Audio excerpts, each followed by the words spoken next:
കെട്ടുകഥ കസേരകളി കഥകളി. നമസ്തേ. അങ്ങനെ കാത്തിരിപ്പിനൊടുവിൽ വിഴിഞ്ഞത്ത് കപ്പലെത്തി. മറ്റേ ആടി ഉലയാത്ത കപ്പലല്ല കേട്ടോ, ഇത് സാധാരണ മദർഷിപ്പ്. ഈ കപ്പലിനുമുണ്ട് കപ്പിത്താൻ. നമ്മുടെ കപ്പിത്താനെ പോലെ ദാസനൊന്നുമല്ല, സാധാരണ കപ്പിത്താൻ. പണ്ട് സഹാക്കൾ പറഞ്ഞു നടന്നതുപോലെ കടൽ കൊള്ളയ്ക്കുള്ള കപ്പലല്ല കേട്ടോ ഇത്. പിന്നെ ഗുജറാത്തിൽ തുറമുഖം നടത്തുന്ന ബൂർഷ അദാനിയല്ല വിഴിഞ്ഞത്ത് തുറമുഖം തുറന്നത്. ഇതാണ് നമ്മുടെ അദാനി, നമ്മുടെ സഖാവ് അദാനി. വിഴിഞ്ഞത്തേക്ക് വരുന്ന കണ്ടെയ്നറുകൾ ഇറക്കാൻ നോക്കുകൂലി വേണമെന്ന പേരിൽ സമരം ചെയ്ത് ഈ തുറമുഖം പൂട്ടിക്കരുത് എന്നൊരു അപേക്ഷയുണ്ട്. സ്വാഗതം കഥകളിയുടെ പുതിയ അധ്യായത്തിലേക്ക്. കെട്ടുകഥ കസേരകളി കഥകളി. പണ്ട് കുടുംബക്കാർക്ക് മാത്രം ജോലി കൊടുത്തിരുന്ന സഹാക്കൾ ഇപ്പോൾ മറ്റുള്ളവർക്ക് കൂടി ജോലി കൊടുക്കാൻ തുടങ്ങിയിരിക്കുന്നു. കൊടുക്കുന്ന ജോലിക്കനുസരിച്ച് ചെറിയ തുക കോഴയായിട്ട് വാങ്ങുമെന്ന് മാത്രം. ഉദാഹരണത്തിന് PSC അംഗമായിട്ടാണ് ജോലിയെങ്കിൽ ഒരു 60 ലക്ഷമോ 70 ലക്ഷമോ ഒക്കെ ചെലവാക്കിയാൽ മതിയാവും. അതിപ്പോൾ കിട്ടുന്ന പോസ്റ്റിനനുസരിച്ച് തുകയിൽ വ്യത്യാസം വരും എന്ന് മാത്രം. കേരള പബ്ലിക് സർവീസ് കമ്മീഷനിൽ അംഗമായി നിയമനം വാഗ്ദാനം ചെയ്ത് CPIM Kozhikode town area committee അംഗം കോഴിക്കോട് സ്വദേശിനിയായ ഒരു വനിതാ ഡോക്ടറിൽ നിന്നും 22 ലക്ഷം രൂപ കൈപ്പറ്റി എന്നുള്ള ആരോപണം വളരെ ഗൗരവത്തോടുകൂടി വരികയാണ്. അല്ല, ഞാൻ ആരോടും അങ്ങനെ ഒരു പൈസ വാങ്ങുന്ന ആളല്ല. ഒരു സാമ്പത്തിക ക്രമക്കേട് നടത്തിയ ഒരു ജീവചരിത്രം എനിക്കില്ല. ഞാൻ എന്താ വെച്ചാൽ ഞാൻ ഈ നഗരത്തിലൊരു 10-30 കൊല്ലമായിട്ട് സാമൂഹ്യ പ്രവർത്തനം, രാഷ്ട്രീയ പ്രവർത്തനം നടത്തുന്ന ഒരാളാണ്. ഓ, രാഷ്ട്രീയം അവന് രാഷ്ട്രീയ യൂണിയൻ പ്രവർത്തനമൊന്നുമില്ല, വെറും തെണ്ടിത്തരം മാത്രമേ ഉള്ളൂ. 50 ലക്ഷവും 25 ലക്ഷവും ഒക്കെ രൂപ കോഴ കൊടുത്ത് PSC മെമ്പർ ആവുന്ന ആളുകൾ അവിടെ ഏത് തരത്തിലുള്ള അഴിമതിയായിരിക്കും നടത്തുക എന്നുള്ളത് വളരെ പ്രധാനപ്പെട്ട ഒരു വസ്തുതയാണ്. PSC നിയമന കോഴയിൽ പാർട്ടി നടപടി എടുക്കാൻ പോകുന്നു എന്നാണ് കേൾക്കുന്നത്. ശ്രദ്ധിക്കാം, സാധാരണ ഇന്റർവ്യൂ ചെയ്യുന്ന ആൾക്കാരെ പോലെയല്ല മഞ്ജുളൻ ഇന്റർവ്യൂ ചെയ്യുന്നത്. ഈസി ക്വസ്റ്റ്യൻസ് മഞ്ജുളന്റെ നിഘണ്ടുവിലേ ഇല്ല. ലോക്സഭാ തെരഞ്ഞെടുപ്പിൽ അടപടലം തോറ്റ സമയത്ത് പാർട്ടി ആവശ്യമായ പഠനം നടത്തി തിരുത്തൽ വരുത്തുമെന്നാണ് ഗോവിന്ദൻ സഹാവൊക്കെ പറഞ്ഞത്. ഇതൊന്നും കൊണ്ട് ഈ പാർട്ടി രക്ഷപ്പെടുമെന്ന് തോന്നുന്നില്ല. അല്ല സഹാവെ, എന്തോ പഠിക്കുമെന്നോ തിരുത്തുമെന്നോ എന്നൊക്കെ പറഞ്ഞിട്ട് കേൾക്കുന്ന വാർത്തകളൊന്നും അങ്ങോട്ട് ശരിയാകുന്നില്ലല്ലോ. ആ വാർത്ത നിങ്ങളുടെ വാർത്തയാണ്. ആ വാർത്തേന്റെ മേലെ ഞാൻ പ്രതികരിക്കേണ്ട കാര്യമില്ല. ഞങ്ങൾക്ക് സംഘടനാപരമായ നിലപാടുണ്ട്. തെറ്റായ ഒരു പ്രവണതയെയും സംസ്ഥാന കമ്മിറ്റിയോ ജില്ലാ കമ്മിറ്റിയോ ഏതെങ്കിലും കമ്മിറ്റിയോ അംഗീകരിക്കില്ല. PSC അംഗങ്ങളെ റിക്രൂട്ട് ചെയ്യുന്നതോ അവരെ നിയമിക്കുന്നതോ ഏതെങ്കിലും തരത്തിലുള്ള അഴിമതിയുടെ ഭാഗമായിട്ടാണ് എന്ന് ആർക്കും പറയാൻ കഴിയും തന്നെ. അതുകൊണ്ട് തന്നെ PSC അംഗങ്ങളെ നിയമിക്കുന്നതുമായി ബന്ധപ്പെട്ട് ഒരു തരത്തിലുള്ള വഴിവിട്ട രീതികളും ഉണ്ടാകാറില്ല. ബുദ്ധി കൊണ്ട് മാത്രം ഉത്തരം പറയണം. ക്വസ്റ്റ്യൻ നമ്പർ 1 ആലോചിച്ചിട്ട് പറഞ്ഞാൽ മതി. കാള കിടക്കും കയറോട് എന്ത് അറിയില്ല, പരമകഷ്ടം. ക്വസ്റ്റ്യൻ നമ്പർ 2 മുറ്റത്തെ ചെപ്പിന് അടപ്പില്ല എന്താണ്, പെട്ടെന്ന് പറ. അറിയില്ല, കഷ്ടം. എന്നാൽ നിങ്ങൾക്ക് പറയാൻ എളുപ്പത്തിന് ഇതിനേക്കാൾ വെറും ഈസി ക്വസ്റ്റ്യൻ ചോദിക്കാം. സൈക്കിൾ വട്ടത്തി ചവിട്ടുമ്പോൾ നീളത്തി പോകുന്നത് എന്തുകൊണ്ട്, അതും അറിയില്ല. ഇരിക്കടോ. പിന്നെ എന്തിനാ നിങ്ങൾ ഡ്രൈവർ പണിക്കെന്നും പറഞ്ഞുകൊണ്ട് ഇവിടെ ഓടി വന്നത്? ശരി, അവസാനമായിട്ട് ഞാൻ ഒരു ചോദ്യം കൂടി ചോദിക്കും. അതിനെങ്കിലും ഉത്തരം പറഞ്ഞാൽ നാളെ മുതൽ നിങ്ങൾക്ക് ഡ്രൈവർ പണി ചെയ്യാം. ക്വസ്റ്റ്യൻ ആലോചിച്ച് മാത്രം ഉത്തരം പറയുക. കിക്കിലിക്കും കിളികിൽക്കും ഉത്തരത്തിൽ ചത്തിരിക്കും. പിന്നെ CPM മാത്രം സ്വന്തമായിട്ടുണ്ടാക്കിയ സംവിധാനമാണ് ഈ കോഴ പരിപാടി എന്ന് കരുതരുത്. ഘടകകക്ഷികളായ NCPയും ജനതാദളുമൊക്കെ പരീക്ഷിച്ച് വിജയിച്ച പരിപാടിയാണിത്. എന്തായാലും ദാസൻ സഖാവ് സഭയിൽ പറഞ്ഞതുപോലെ നടപടിയുണ്ടായി. 22 ലക്ഷം തിരിച്ചു കൊടുത്തു. എല്ലാം കോംപ്രമൈസാക്കി പാർട്ടി. CPMന്റെ ജീർണതയാണ് ഇതിലൂടെ കാണാൻ കഴിയുന്നത്. വളരെ ഗൗരവമുള്ളൊരു വിഷയമാണ്. ഇടതുമുന്നണി ഗവൺമെന്റ് അധികാരത്തിൽ വന്ന ശേഷം NCP, ജനതാദൾ, ഇപ്പോൾ CPM, PSC മെമ്പർഷിപ്പ് ഇവർ വിലക്കി വെച്ചിരിക്കുകയാണ്. തട്ടിപ്പുകൾ പലതരത്തിൽ നാട്ടിൽ നടക്കുന്നുണ്ടല്ലോ. ഏതെല്ലാം തരത്തിലുള്ള തട്ടിപ്പുകൾക്ക് വേണ്ടി ആളുകൾ ശ്രമിക്കുന്നുണ്ട്. അങ്ങനെയുള്ള തട്ടിപ്പുകൾ നാട്ടിൽ നടക്കുമ്പോൾ അതിന്റെ ഭാഗമായുള്ള നടപടികൾ സ്വാഭാവികമായി ഉണ്ടാകുമെന്ന് തന്നെയാണ് അതിൽ കാണേണ്ടത്. കള്ളന് കഞ്ഞി വെക്കുന്നവനുണ്ടെന്നറിയാം, കള്ളന്റെ തന്തയ്ക്ക് കഞ്ഞി വെക്കുന്നവനുണ്ടെന്ന് ഞാനിപ്പോഴാണ് അറിയുന്നത്. മാധ്യമങ്ങളിലെല്ലാം വാർത്ത വരുന്നത് ഏരിയ കമ്മിറ്റി അംഗത്തിനെതിരെ നടപടി വന്നേക്കുന്നു.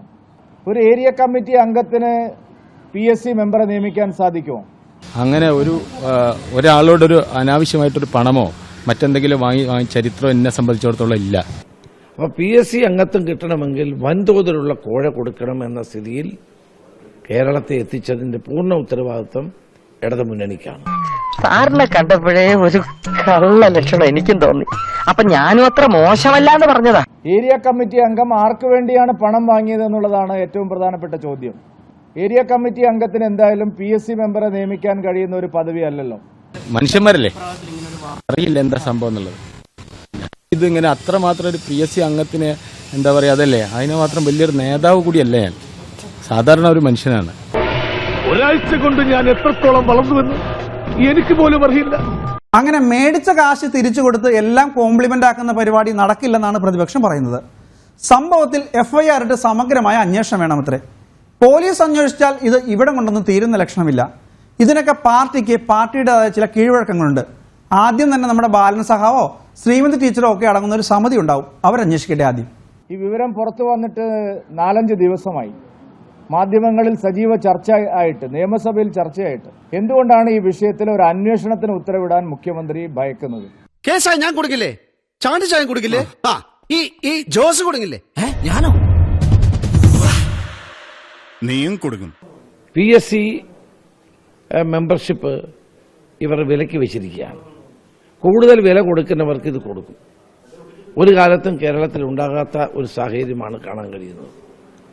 അപ്പോൾ PSC അംഗത്വം കിട്ടണമെങ്കിൽ വൻതോതിലുള്ള കോഴ കൊടുക്കണം എന്ന സ്ഥിതിയിൽ കേരളത്തെ എത്തിച്ചതിന്റെ പൂർണ്ണ ഉത്തരവാദിത്വം ഇടതുമുന്നണിക്കാണ്. അടിയന്തരമായി FIR ഇട്ട് ഈ കേസ് അന്വേഷിക്കുകയാണ് വേണ്ടത്. ഈ ആരോപണം ശരിയായ നിലയിൽ അന്വേഷിച്ചാൽ ഇത് മുഖ്യമന്ത്രിയുടെ അടുത്തേക്ക് തന്നെയാണ് ഈ ആരോപണം വരുന്നത്. PSC മെമ്പറെ നിയമിക്കാൻ അധികാരമുള്ള ആൾ മുഖ്യമന്ത്രിയോ അല്ലെങ്കിൽ അതുപോലെ തുല്യമായിട്ടുള്ള പദവികളുള്ള ആൾക്കാരാണ്. കോഴിക്കോട്ടെ കോവൂരിലാണ് ഇതിന്റെ പ്രഭവ കേന്ദ്രം. കോഴിക്കോട് നഗരത്തിൽ കഴിഞ്ഞ കുറച്ചു കാലമായി മുഹമ്മദ് റിയാസിന്റെ നേതൃത്വത്തിൽ നടക്കുന്ന പല അഴിമതികളും ഇതിനോട് അങ്ങാടിപ്പാട്ടായിട്ടുള്ളതാണ്. ആരാണ് ഈ ഒരു അഴിമതികൾക്കെല്ലാം വെള്ളപൂശുന്നത് അല്ലെങ്കിൽ വളം വെച്ചു കൊടുക്കുന്നത്? അങ്ങോട്ട് ചോദിച്ചോളൂ, എന്താ ചോദിക്കണമെന്ന് വെച്ചാ. സർ, ഇവിടെ നിയതമായ മാനദണ്ഡങ്ങൾ കൃത്യമായി പാലിച്ചുകൊണ്ടാണ് PSC അംഗങ്ങളെ നിയമിക്കുന്നത്. സർവദാ യോഗ്യരായ ഇത്തരമൊരു ഭരണഘടനാ സ്ഥാപനത്തിൽ ഇരിക്കാൻ അർഹതയുള്ള ആളുകളെ മാത്രം നിശ്ചയിക്കുക എന്ന രീതിയാണ് സർക്കാർ സ്വീകരിച്ചു വരുന്നത്. അതിനകത്ത് ഏതെങ്കിലും തരത്തിലുള്ള തെറ്റായ രീതികളോ ദുസ്വാധീനങ്ങളോ ഉണ്ടാകുന്നില്ല എന്നത് ഉറപ്പിച്ചു തന്നെ പറയാൻ കഴിയും. നമ്മുടെ ഏരിയ കമ്മിറ്റി അംഗമായ സഹാവ് ചുമ്മാ കയറി പൈസ വാങ്ങുകയല്ല ചെയ്ത് കേട്ടോ. മരുമകൻ മന്ത്രി അടക്കമുള്ള കോഴിക്കോട്ടെ വലിയ സഹാക്കളെ അടുത്തറിയാമെന്ന് പറഞ്ഞിട്ടാണ് ഈ ചെറിയ സഹാവ് കാശ് വാങ്ങിയത്. സാർ, 60 ലക്ഷം രൂപ ആദ്യം ആവശ്യപ്പെടുകയും 22 ലക്ഷം രൂപ കൈപ്പറ്റുകയും ചെയ്തുവെന്നാണ് ആരോപണം വന്നിരിക്കുന്നത്. സാർ, സംസ്ഥാന മന്ത്രിസഭയിലെ അംഗമായ പൊതുമരാമത്ത് വകുപ്പ് മന്ത്രിയുടെയും CPM കോഴിക്കോട് ജില്ലാ സെക്രട്ടറിയുടെയും ജില്ലയിൽ നിന്നുള്ള ചില MLA-മാരുടെയും പേരുകളൊക്കെ പറഞ്ഞാണ് ഈ യുവ നേതാവ് പണം കൈപ്പറ്റിയതെന്നാണ് ആരോപണം വന്നിരിക്കുന്നത്. എന്തായിരുന്നു 50 ചോദിക്കണം, 25 കിട്ടിയാ വാങ്ങിക്കണം. എന്റെ മേനോന് കൊലക്ക് കൊടുക്കാനായിരുന്നു പ്ലാൻ. സംഘടനാ പ്രവർത്തനത്തിന്റെ ഭാഗമായിട്ട് ഇങ്ങനെ സംഭവിച്ചു എന്നുള്ളതല്ലാണ്ട് പിന്നെ നമ്മളൊരു മനുഷ്യനാണ് സാധാരണ, നമ്മളിങ്ങനെ വിഷമം ഉണ്ടാവില്ലേ? അറിയില്ല. ഞാൻ വാർത്ത വായിച്ചത് ശരിയാണെന്ന് എനിക്കറിയില്ല. പൊതുമരാമത്ത് മന്ത്രി തന്നെ പരാതി കൊടുത്ത് ഒരു കോക്കസ് ഇങ്ങനെ പ്രവർത്തിക്കുന്നു എന്നുള്ളതാണ്. സാറെ, കണ്ണൂരുള്ളതുപോലെ തന്നെ ഒരു കോക്കസ് കോഴിക്കോടും പ്രവർത്തിക്കുന്നു എന്നാണ് അതിന്റെ അർത്ഥം. അറിയില്ല എന്ന് പറഞ്ഞില്ല, വിഷയം അറിയില്ല. വേറെ എന്തെങ്കിലും അല്ല, ഉണ്ടെങ്കിലും പരിശോധിക്കട്ടെ, പാർട്ടി പരിശോധിക്കട്ടെ. സംസ്ഥാന പോലീസ് യഥാർത്ഥത്തിൽ ഭരണഘടനാ സ്ഥാപനമായ പബ്ലിക് സർവീസ് കമ്മീഷന്റെ മുഴുവൻ പ്രവർത്തനങ്ങളെയും സംശയത്തിന്റെ നിഴലിൽ നിർത്തുന്ന ഗുരുതരമായ ആരോപണം ഉയർന്നു വന്നിട്ടു. പോലീസ് ഇക്കാര്യത്തിൽ കേസ് രജിസ്റ്റർ ചെയ്ത് അന്വേഷണം നടത്താൻ തയ്യാറായിട്ടില്ല. ഇങ്ങനെ ഗൗരവതരമായ ഒരു വിഷയമുണ്ടായിട്ടും എന്തുകൊണ്ടാണ് മുഖ്യമന്ത്രി ഇത് അന്വേഷിക്കാത്തത് എന്നുള്ളതാണ് എന്റെ ഏറ്റവും വലിയ ചോദ്യം. സാർ, ഇതിപ്പോ MLA-മാരുടെയും MP-മാരുടെയും മന്ത്രിമാരുടെയൊക്കെ പേര് പറഞ്ഞ ആളുകൾ ചിലപ്പോൾ തട്ടിപ്പ് നടത്തും. അജ്ഞാതരായിട്ടുള്ള ആളുകളായിരിക്കും, നമ്മൾ കണ്ടിട്ട് പോലും ഇല്ലാത്ത ആളുകളായിരിക്കും.